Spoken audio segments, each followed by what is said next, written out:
Bienvenue, c'est Samir, on est sur TPMY. Aujourd'hui, on va parler de quelque chose de très intéressant. Ce qu'il faudra en tirer, c'est l'indépendance de la France. Est-ce que la France est toujours indépendante? Est-ce que la France sert toujours les intérêts de la France? Ça, c'est à vous de vous en faire une idée. On va parler de pas mal de sujets aujourd'hui, mais avant, je vous invite à vous abonner, liker, partager, commenter, me rejoindre sur les réseaux sociaux, me rejoindre sur Twitch, et ainsi de suite. C'est très important, et voilà. Merci à tous ceux qui laissent un commentaire, et voilà, ça c'est et qui s'abonnent, ça permet un référencement. Voilà, j'aurai d'autres choses à vous dire, mais dans les prochaines vidéos, des grosses annonces à vous faire. Alors, je suis obligé de commencer ça en introduction. Rappelez-vous ma vidéo précédente sur des Français israéliens qui se moquaient d'enfants gazaouis qui se font voilà, hein, c'est dramatique, qui disent qu'il n'y a plus d'enfants à Gaza parce qu'on les a tous, bip, tu vois. Ça n'a posé strictement aucun problème, j'ai envie de dire même c'est de l'humour, tu vois. Nous avons ici une femme qui ironise sur le fameux bébé en Israël qui a fini dans un four, etc. Gérald Darmanin saisit la justice et ne laissera strictement rien passer. Alors, cette femme se défendra en disant que c'est de l'humour, que vu que c'est une fake news, eh ben elle a rigolé dessus. Voilà. C'est pas moi qui le dis, c'est Israël eux-mêmes qui disent que tout ça est une fausse information, mais qui est relayée par les médias en France, alors que c'est une fausse information. Donc voilà, donc elle a fait une blague sur une fausse information. Par contre, les autres, encore une fois, allez voir ma précédente vidéo, ça ne pose strictement aucun problème à Gérald Darmanin, et c'est pour ça que Fabrice Divisio a décidé de prendre le truc en main. Voilà, pas besoin de vous montrer plus que ça, mis à part le visage de la dame. Voilà, c'est elle qui a fait cette blague-là. Franchement, très charmante, très jolie, très bien. Voilà, c'est tout. J'ai juste ça à dire. Plus sérieusement, on passe à la suite. C'est quoi que je vais vous montrer? Scandale d'État. Écoutez-moi ça. Hein. Ismaël Boudjekada, qui est un élu de la République de Grand Charmont. Énormissime scandale d'État.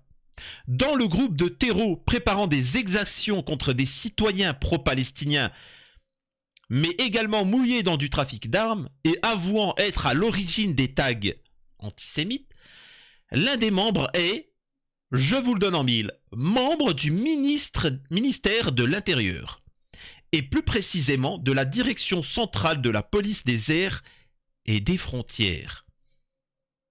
J'exigerai sous peu des explications de Gérald Darmanin en conférence de presse. C'est une dinguerie. Pour comprendre un peu mieux, on va écouter ça en vidéo, ok? J'ai réussi à infiltrer un groupe de 540 terroristes sionistes qui concrètement sont en train de programmer des exactions contre la communauté musulmane et pas que, allant jusqu'à dire que les musulmans c'est pas tant le problème, il faut surtout s'occuper du cas de ceux qui ne sont pas musulmans et qui soutiennent la Palestine. Deuxième chose, j'ai appris avec grande surprise que l'un des numéros était celui du bras droit de Gérald Moussa Darmanin. D'accord? Dans ce groupe, donc quand je dis le bras droit, je vais donner son nom, Michael Marciano, à la direction centrale de la police des airs et des frontières.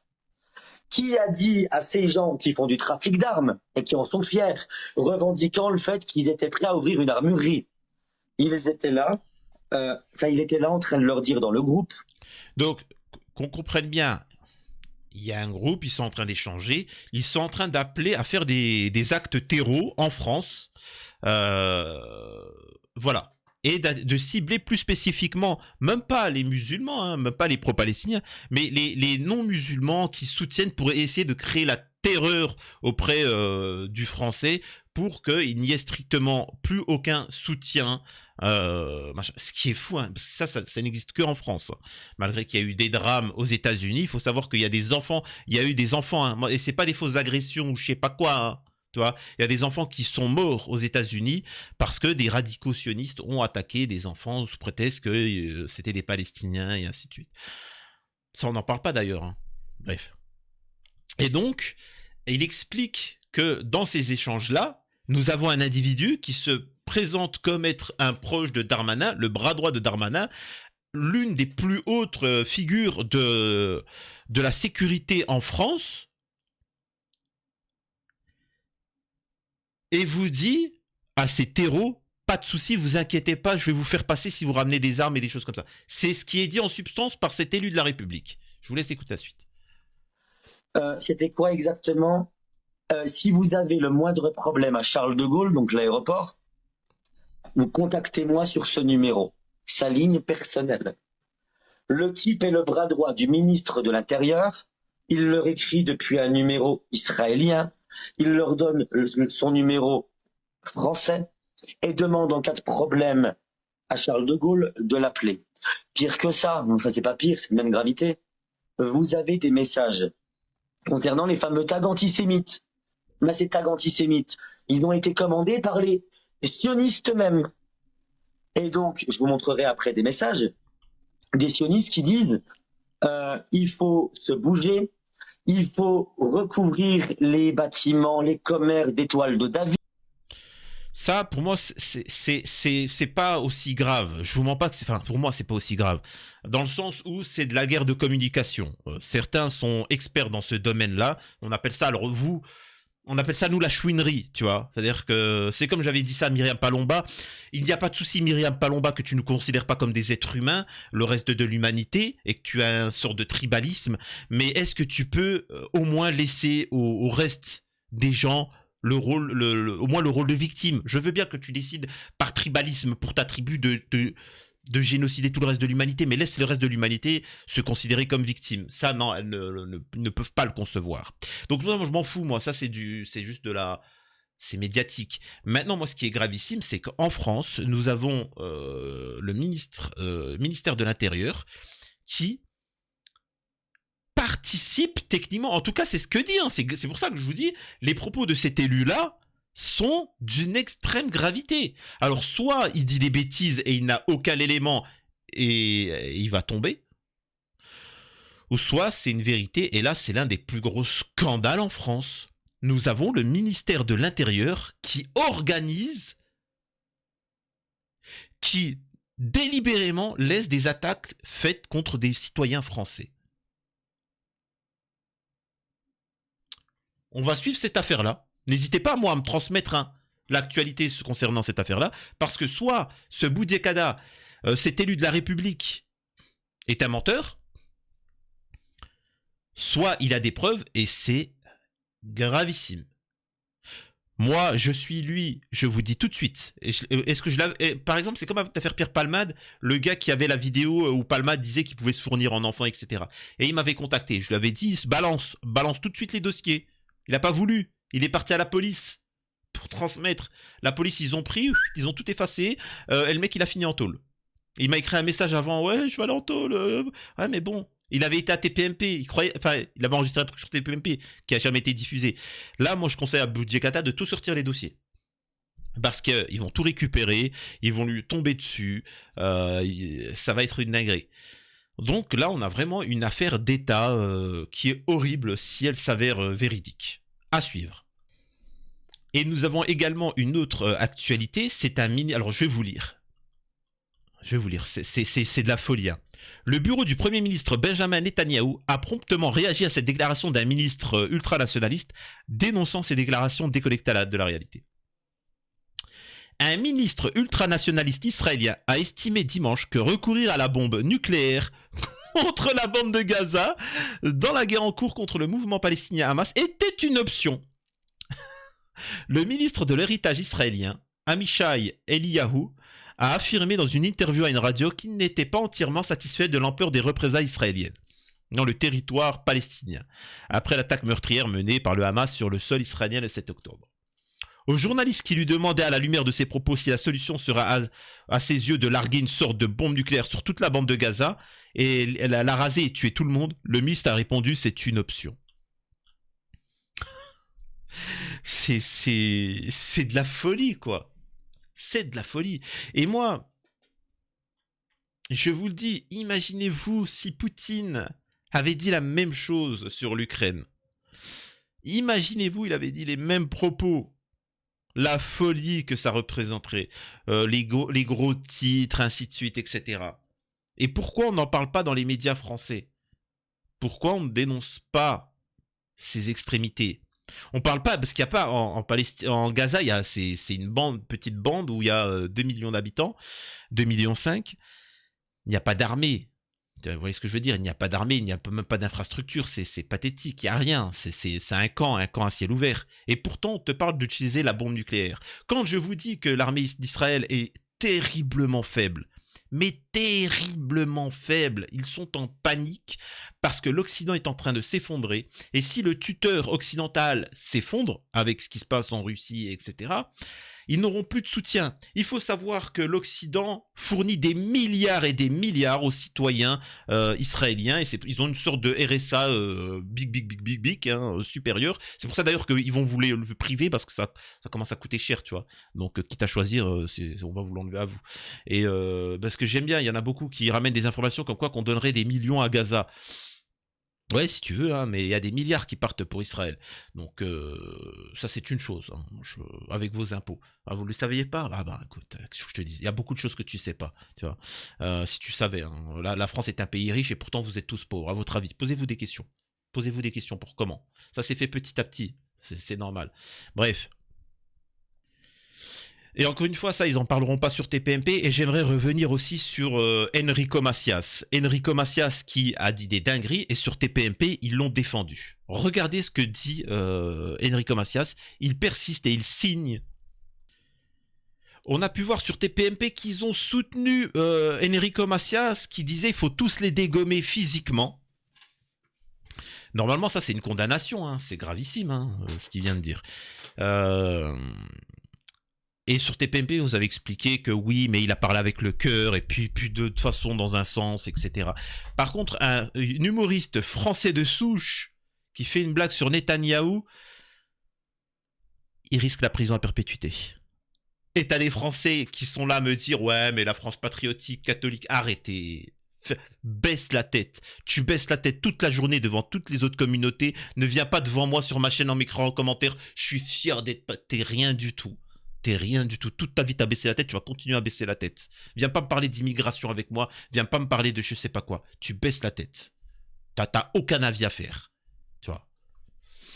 Écoutez ce que dit Enrico Macias. Parce que ça... En fait, son comportement, je vais vous le laisser en une traite, et après, on va analyser le comportement. Tous des frères, nous n'aimons pas la guerre. C'est le début d'une nouvelle chanson. Voilà, c'est tout ce que j'ai. On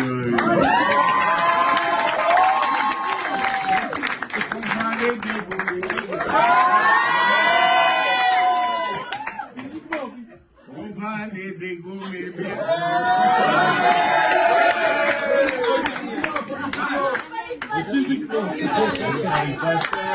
Et Charles va ramener les otages. Amen.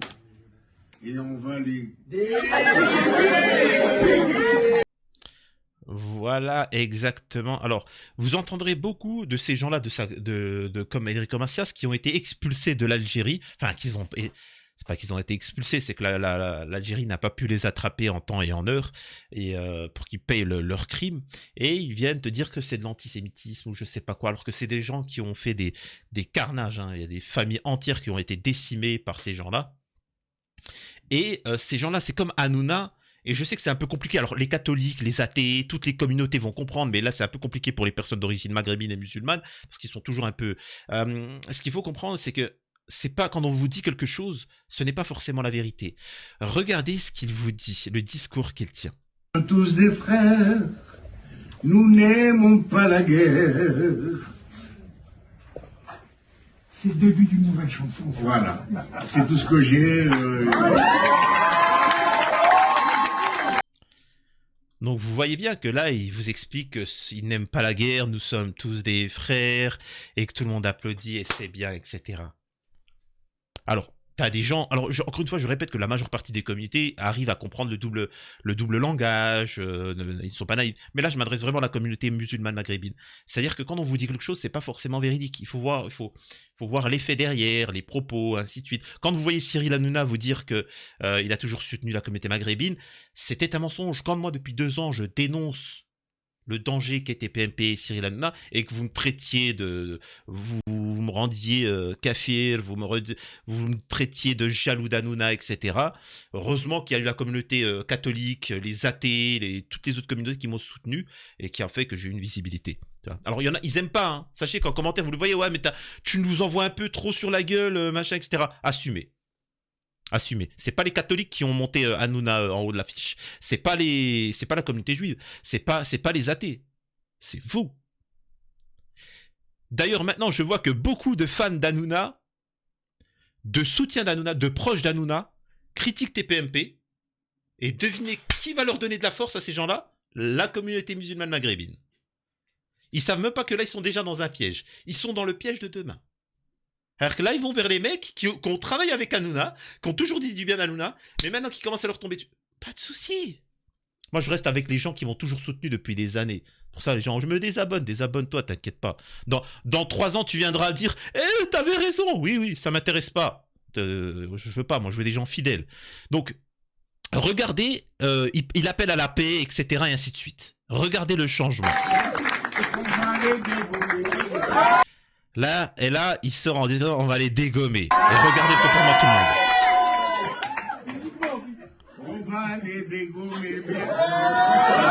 On va les dégommer bien comme il faut, et regardez ceux qui appellent à la paix, comment ils se comportent.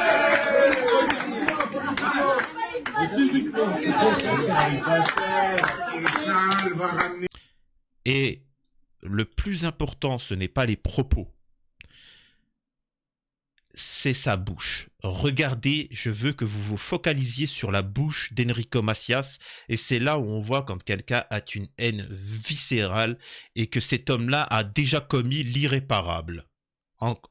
Et là, je parle pour ceux qui connaissent ce qu'il a fait en Algérie, femmes, enfants, etc. Donc, vraiment, je vous demande de regarder sa bouche, ça dit tout.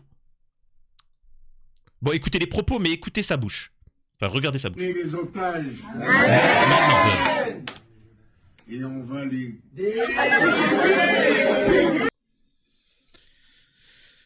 Je vous assure d'une chose. Ces gens-là, quand ils ont le pouvoir, n'essayez pas... En fait, c'est ça qui est dramatique avec certains humains ou autres. Ne cherchez pas à avoir d'avoir de la compassion. Ils ne vous considèrent pas comme des êtres humains et ils sont ignobles. Voilà l'actualité que je voulais traiter. J'aimerais bien que ce passage soit partagé un maximum et là je m'adresse aux catholiques, aux athées, aux machins. Et alors, pour la communauté maghrébine, sachez que, comment elle s'appelle, Poupetta Kenza a sorti une nouvelle vidéo où elle fait « Hey, c'est moi, Poupetta Kenza !» Donc allez-y, occupez-vous. Nous, s'il vous plaît, on essaie de s'occuper un peu du monde. Partagez un maximum.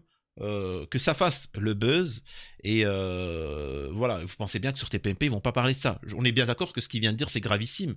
Quand un français goïm, un français de souche t'explique que Netanyahou on peut se déguiser en lui, on dit qu'il faut de la prison à perpétuité. Voilà, vous voyez qu'il y a un 2 poids 2 mesures, c'est particulier, voilà. Pas plus à dire, c'est ignoble. Actuellement, ce qui est en train d'arriver est ignoble, mais les visages se montrent et ça c'est plaisant, quoi qu'on en dise. C'était Samir TPMY, si ça vous a plu, n'hésitez pas à vous abonner, liker, partager, commenter. Si ça ne vous a pas plu, bah écoute, abonne-toi, partage, commente, et puis voilà, hein, qu'est-ce que je te dise. Franchement, dans tous les cas, abonnez-vous. Dans tous les cas, envoyez-moi de l'amour, voilà.